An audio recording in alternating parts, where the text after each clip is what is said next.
Welcome to your new SideQuest podcast with the intention of helping you through the game of life with mindful reframing and awareness as we all move through this journey called the human experience. It's time to level up. Alright, hello everyone. Welcome to your new SideQuest. Passionate versus companionate. Which kind of love are you choosing? Today we're talking about the difference between the relationships with fireworks and sparks and the ones with a slow burn. Today we are defining the two, passionate and companionate. Zach, what's passionate love? So, passionate love is intense. It's exciting and often rooted in attraction and desire. Companionate love is deep affection, trust, and connection that grows over time. So, Derek, what have you experienced, or talk about something from either your past that you've learned about companionate love? Actually, I'm going to go back to when I learned these two concepts in college. I was taking a class called The Psychology of Human Sexuality, and this was actually one of the classes that he talked about. And I don't know how exactly he came to this idea of putting this class out into this course, but I actually found a lot of value in it. And basically he showed like a graph of how long a couple lasted when they determined whether or not they were in this companionate level or passionate level. So passionate is more like the whole like spike of chemicals, right? The desire, the fantasies of anything that gives you that whole burn of Yeah, the like roller coaster. the nice good feelings. And then there's like the couples who are defined as companionate where it was just more steady, more peaceful. But in this graph you could see like the level of intensity and passionate love going way, way, way up, and then like within a short time of frame, it goes all the way down to like hell. It looked like it broke the graph downstairs. Shit, that reminded me of some of my relationships.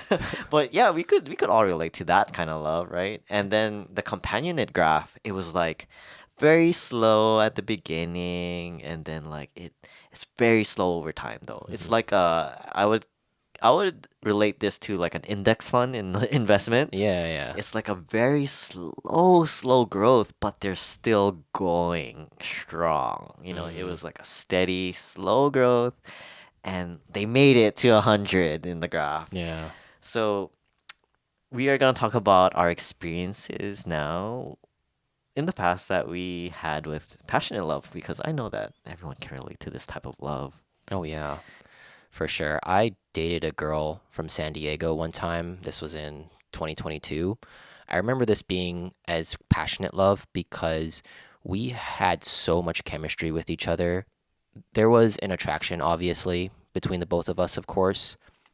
And I remember the first few months, we were talking every single day. Oh, I can relate to that. We had a lot. I had a lot of those too back then. Yeah. When did you say what this was? This was beginning of 2022.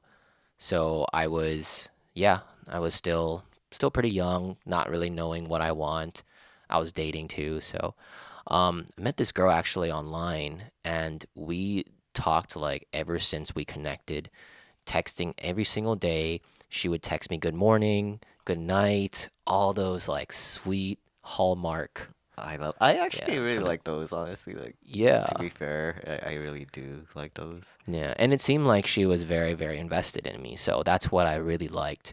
It drew me in, and what I didn't catch on were the red flags, obviously, because it felt so good. And that kind of passionate love, of course, at first, at the very beginning, it's so exciting. It's so fun.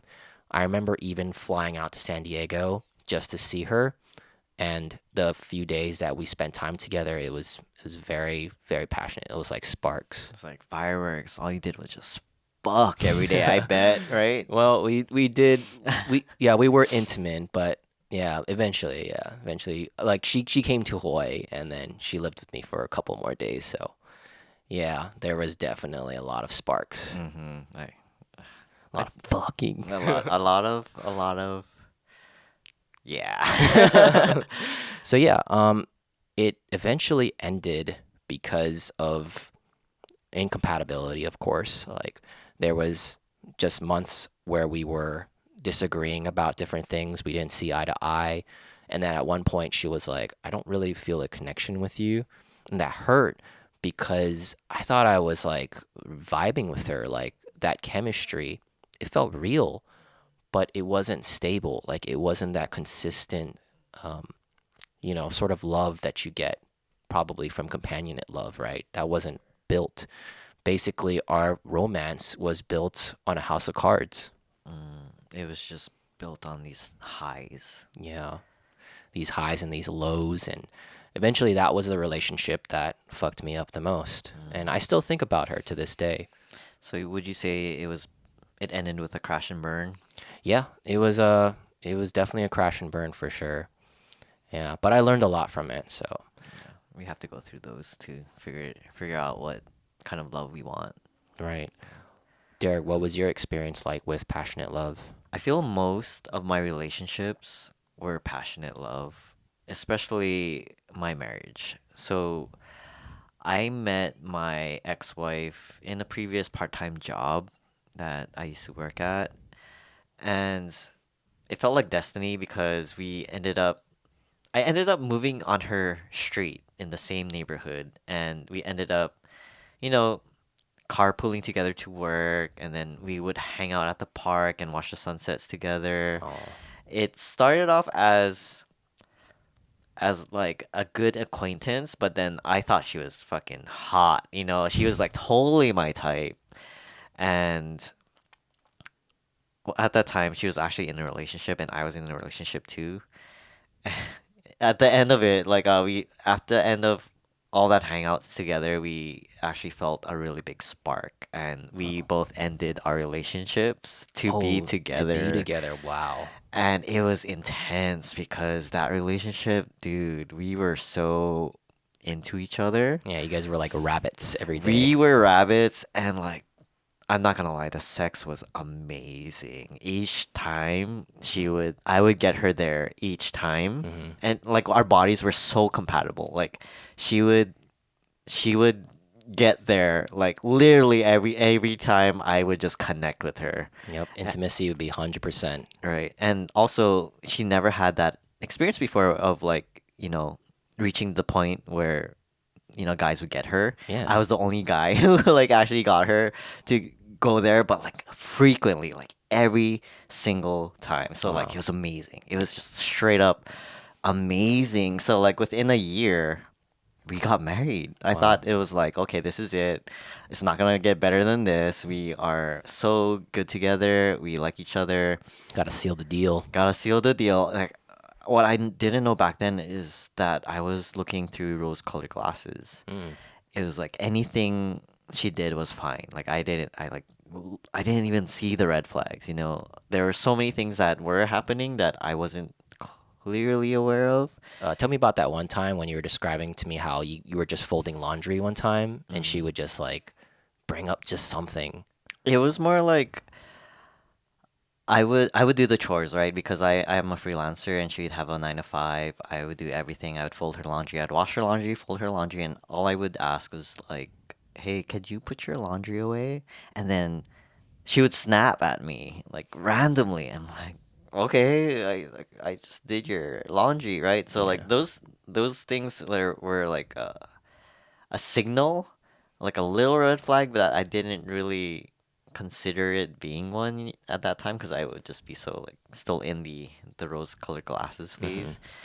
And then over time, I learned that she has like a short temper, Wow. and there would be it would happen more frequently over time where she would just randomly yell at me for even just suggesting something. Or there was this one time we planned a date to go to Boots and Kimos in Kailua, Oh yeah, I love that spot. They have good pancakes. and the French toast is so good. But Oh, anyways, it was my favorite breakfast restaurant. We planned a date to go, and when I woke up early and I was like, babe, it's time to go. Like we made plans to go Boots and Kimos. And then she would roll over and be like, "Can you just let me just sleep right now?" And I would tell her, "But we planned this." And she was like, I'm like, it's just so early. Just let me sleep, and I don't feel like it. Blah blah blah. And Mm, I was like, okay, well, okay, I'm gonna go then. And then I did. I did. I went. Like I grabbed food, yeah. and And then what happened after? I brought the food back, right? And then I find her sitting on the couch, and she was so mad at me For what? for going. Oh, what did she say? She was just mad. She was like, I can't believe you went. And I said, I brought home food. Oh. And she was, in the end, she was upset because she knew she fucked up. Hmm. She didn't take accountability. Yeah. She was like, I feel bad that you went because I was an asshole, but she didn't communicate that, right? Like I could see it in her eyes. She was just upset because I went. Oof, And yeah. and she knew that it probably hurt me that Hmm. she was being a bitch. And because we made plans, it was like already set in schedule, Yeah. and I wanted to go. Like, and I figured I brought her something, so why are you fucking mad at me? But Yeah. And she didn't want to fess up or anything. yeah, She didn't want to admit she was wrong, too. that was a big thing. She didn't admit like fault or taking accountability for a lot of things. And in the end, over time, we came to the conclusion that we were incompatible Yeah. because so many things just wasn't aligning. And overall, yeah, it was a big burn at the end Mm, because I had to change my life. Like there's so many things that was attached to her because we built 7 years together, right? wow, 7 years. Would you say any of that passionate love faded? For me, I was still attracted to her, and I still want to fuck every fucking day, but for her, she lost that, right? Mm, And I can take accountability for what I did too because of her rejecting me so much throughout the years, I stopped trying mm, because I felt like why try yeah. if she keeps turning me down on things that I was very passionate about, like creating videos or even asking her to help me shoot weddings or at least like preparing the gear for me because I was getting ready. Yeah. She didn't like doing that or like Yeah. helping me out. And my love language is acts of service. And when someone turns you down, like helping you out, it just feels like I am not loved. It just feels like I'm not loved by her. Mm, And oh man, I there's so many discussions about how she didn't she didn't want to do things for me because she knew I was capable of doing it. mm, But in my eyes, it's like, that's love for me, though. In my eyes, it's love if yeah. you do stuff for me. But Didn't you say she didn't even want to be your supporter on YouTube too? yeah, she told me in the end that she doesn't want to be with an influencer Wow. or a YouTuber. I could say I'm grateful for that because look at me now, without her, I actually wouldn't be living this life. I wouldn't be having fun in my days. I wouldn't have a thriving social life. But what sucks is that I married someone who wasn't on my team Mm, because it was so magical, so passionate, so chemically high yeah. that it was so good. I just looked past all of that in the beginning. The fact that you rode that for 6, 7 years, Mhm. it probably was very prolonged too. Like it probably didn't feel it wasn't companionate love. Yeah, over time I came to the realization that we we're not even friends. We weren't friends to begin with. We didn't really have a lot of things in common Mm. except for sex, and it was really good, honestly. I miss it to A be lot of highs for sure. Yeah. those highs were very exciting, and I would say it was worth the experience though, because I learned a lot from it. Hmm. But let's go to companionate love and what that feels like. Yeah. So Zach, to you, what would you say companionate love feels like? That's a good question. I've never had as much experience with this in romantic settings. However, I did feel companionate love with my friends. So, even with as guy friends too, like I've had long term guy friends who were my bros, they were my homies for years and years. And what I valued the most from it was this like consistency between us, like how we wouldn't be petty with each other. It would just be real and we were there for each other. Like all the time, even through highs and lows, we were still there and it's that loyalty that keeps me coming back. So companionate love in my definition is something very stable. It doesn't affect my nervous system as much. Doesn't make me go all like whoosh and Right, right. like Up and up down. and down, crash and burn and stuff, but I really just feel safe. Like I feel whole, I feel safe, I can be myself. And yeah, I would love to experience that with a romantic partner someday. It really does feel great when it's a romantic relationship in that way, because Hmm. I myself had that experience with companionate love. Yeah, tell me about your experience. So it was actually my most recent ex that I experienced, finally experienced this level of companionate love. It was with someone that I initially didn't meet in person. It was through online social media stuff. But we would talk on the phone like every day because she was helping me learn Japanese and I was helping her with English. She had a sense of this consistency. It was like when I text her, she would she would text back like reciprocate I every love single that. time. I fucking love that. And we had similar interests. She liked making videos and doing photography, and I was like, "Holy shit, dude! Like you're like my best friend." And I confessed, I was like, "Oh man, I actually really like your personality, and I I want to hang out." So we did, and we actually began a relationship together. So that whole time, I felt stable peace. Like I knew she was devoted to me.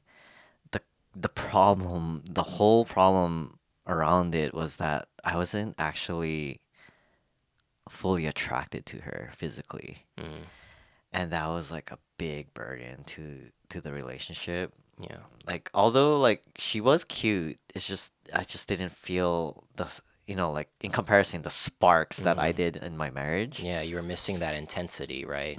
And that was like the worst part was that I loved her so much. We were so good together. We were best friends. She was consistent, stable, fully like the paper definition of what companionate love felt like. Like Hmm. just it was slow, but we would grow in friendship.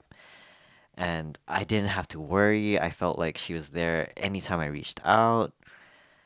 But like again, I I just didn't have that spark and it bothered me so much that I questioned the whole relationship and it became a problem where I wouldn't be consistent because of it. You know, I wouldn't be the one who would respond in a timely manner or I would want to hang out with my friends and I wouldn't really tell her. You know, it really affected me. Like Yeah. I just knew in my heart or in my gut, it just felt there's something felt off because I didn't have that. I didn't have those feelings.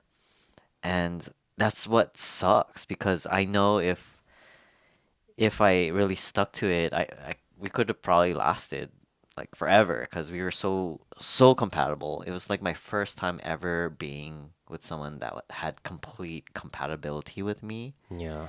but then, without You just felt like something was missing. something was missing. Yeah. I get how that feels. It's like you know you deserve the full package, but Hmm. you're not getting it. So yeah, I would be too if I was in the same situation, like just not fully invested in it. Hmm. Yeah. So I would say overall, you really need to find a balance in between this passionate and companionate love. Although Mm, you do want the foundation to be companionship, Yeah. and compatibility. That's like the goal. But to be honest, you have to have some type of level of attraction to your partner, right? Right. Is it possible to have the best of both worlds, or is it like one or the other? I don't think it's black and white. There's always an in between, right? There's always a balance. The only problem is finding that, right? Mm-hmm. The whole finding that person that you are both attracted to and you have that compatibility with. Yeah. That's so hard to find, but I'm open to it. I feel like it is possible. Yeah. That's good. As long as we believe that there is, that possibility out there. Yeah, it's very reassuring. I'm sure it is possible. I am sure it is. Mhm. Which leads us to our mindful reframing, Zach. So, our mindful reframing is in relationships, long term love often cycles between both states of passion and companionship. Try to build passion within companionship, curiosity, intentional presence, and shared new experiences. Passion ignites us, companionship anchors us. Real love learns to dance between the two without losing itself in either of them. So our side quest would be open to the possibility of finding both in our next relationship. Yeah. So, yeah, that's all for our podcast episode today. Thank you for listening. If you're listening to this on Spotify, be sure to give us 5 stars, as well as on Apple Podcast. If you're watching this video on YouTube, give us a like, as well as subscribe to our YouTube channel. This is your new Side Quest podcast. Side quest complete.